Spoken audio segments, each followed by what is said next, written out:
So we come to the the 15th move of the 18 form qigong sequence. Basically, this is the 23rd move of the whole 35. I put 3 forms together, just done the 8 brocades.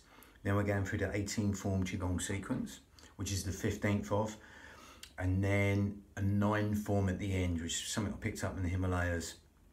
So basically 35 moves. This is the 23rd of the whole 35 moves, 3 forms put together. You don't have to worry about that. You can either do these singly or in sequence. The sequence I've put it in brackets 35 and what number it is. Totally optional. We're going a lot into the breathing anyway, and then just a little bit of the move, because again, the most important bit is the breathing. Not going down the traditional route.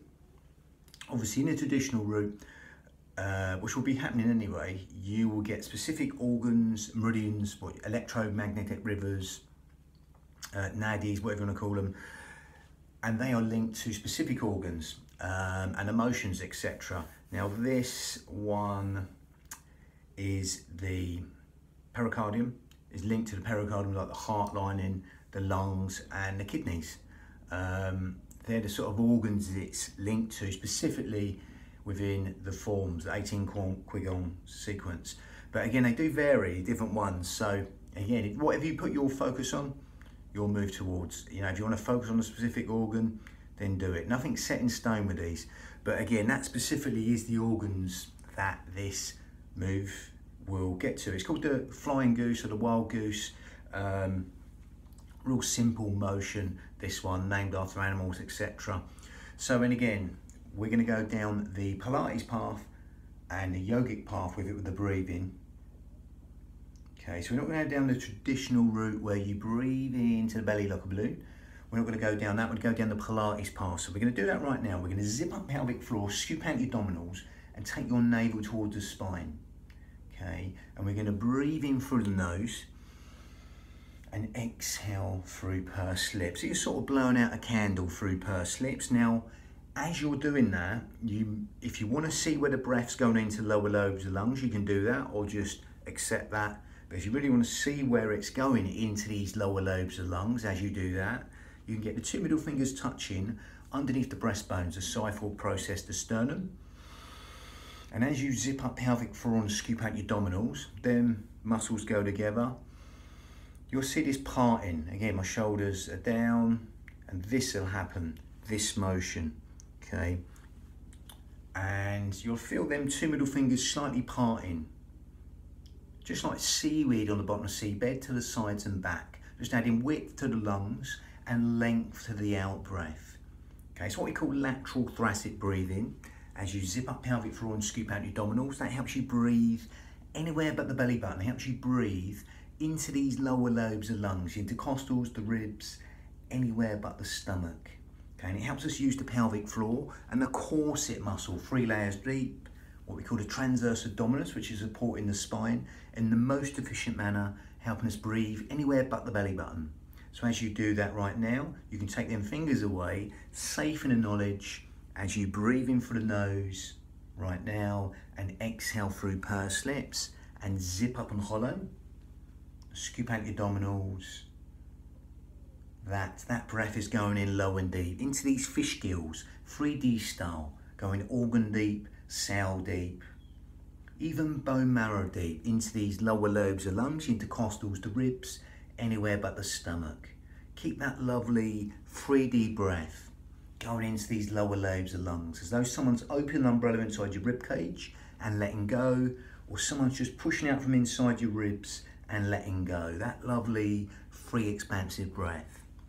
Just coming in organ deep, cell deep, even bone marrow deep, into these lower lobes of lungs, intercostals, the ribs, anywhere but your stomach. As you zip up pelvic floor and scoop out your abdominals, allow that simplicity just to relax the mind. Breathing through the nose and exhaling through pursed lips.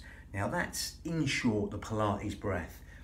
Now we're going down the hypnotic path and the yogic path. So to make this more like a version, or the more regular version-ish yoga breath, we're going to keep the mouth closed.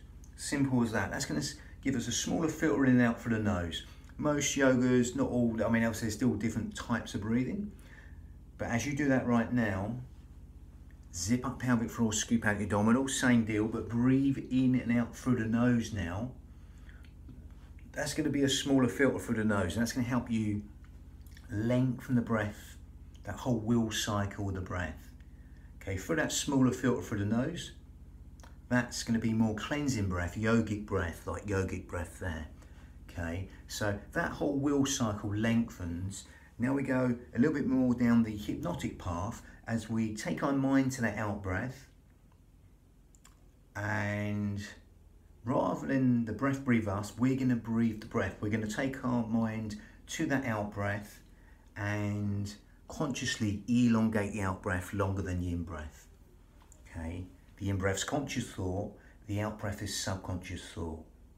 So by extending the out breath longer than the in breath, we're encouraging sleep, digestion, rest and relaxation to all be benefited by elongating the out breath longer than the in breath, encouraging them restful relaxation responses and endless streams of comfort. As you do that right now, keep zipping up pelvic floor, scooping out your abdominals, breathing out through the nose, or you simply elongate the out breath longer than the in breath.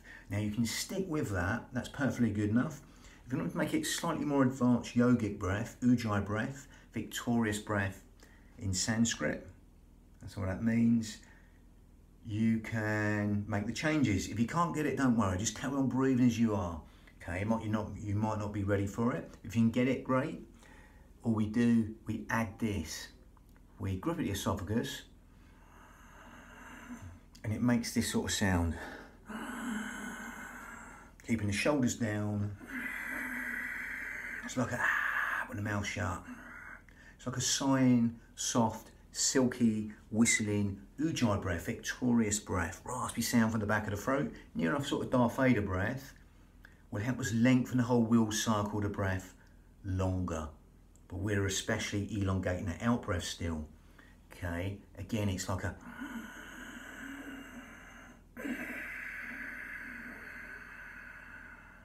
you'll get that sound. If you can't get it, don't worry. Ujjayi breath or not, just carry on zipping up pelvic floor, scooping out your abdominals, focusing on that out breath, elongating that out breath. And that smaller filter through the throat will again lengthen the breath even longer. Okay, in yoga, that gets you into the postures, etc., in a more easier state. And that ujjayi breath will help stimulate the nervous system and heat up the nervous system. Helps us build the heat within the body, helps us fan the fire to burn all the toxins in the body. Ujjayi breath, victorious breath.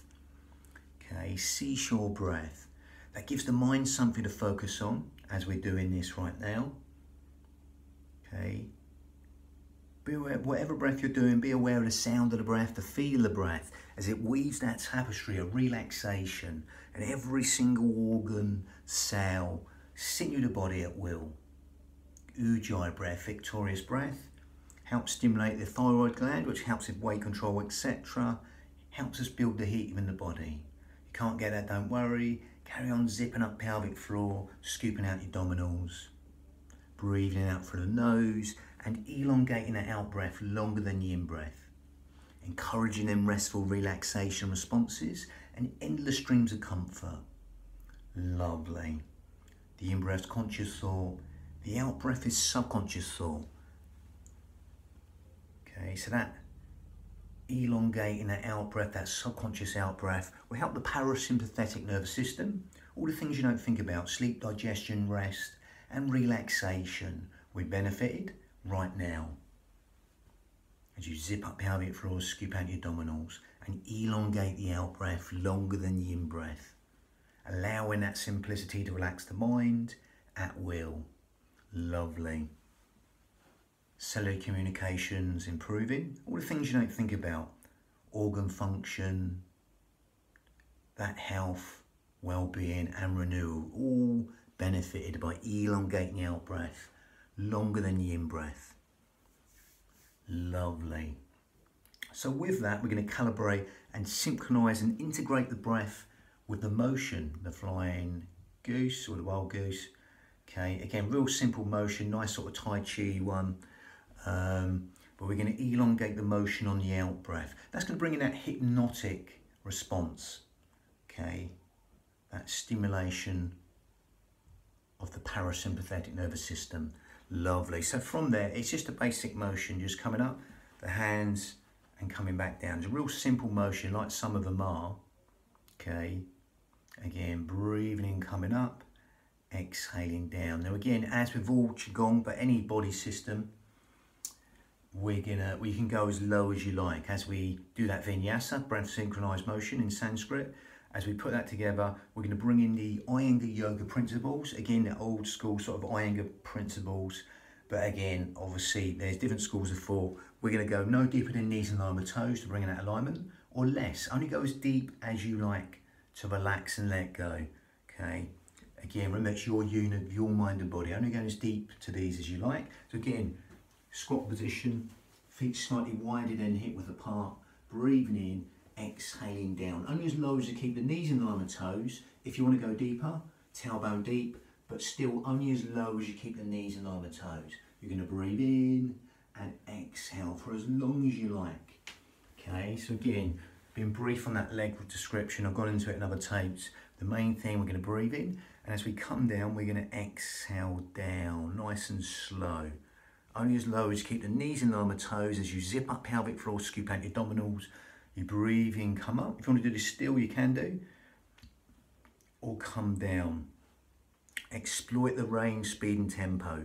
Only go down as deep as you like. But we're going to elongate the out breath longer than the in breath on this motion coming down. So it'll be a bit sharper coming up. And we're lengthening the out breath as we come down. Shoulders down. Imagine that soft V between the shoulder blades. The motion's really easy with this one. Imagine that soft V between the shoulder blades. That trickle of water just running down the spine and dispersing. Mounting the shoulders over hips, head over shoulders. Lengthen up for the crown as if there's a puppet string, a hook, a brace on your head. Pulling your head up towards the ceiling. Okay, zip up, scoop out your abdominals. Gather in. Keep the hands nice and loose and light. And just elongate the motion on the out breath for as long as you like. Lovely. So that was the wild goose. Again, 3 more in an 18 qigong sequence. We got bouncing the ball coming up, and a few others. But again, that was 23 of the whole 35. Bang. Lovely.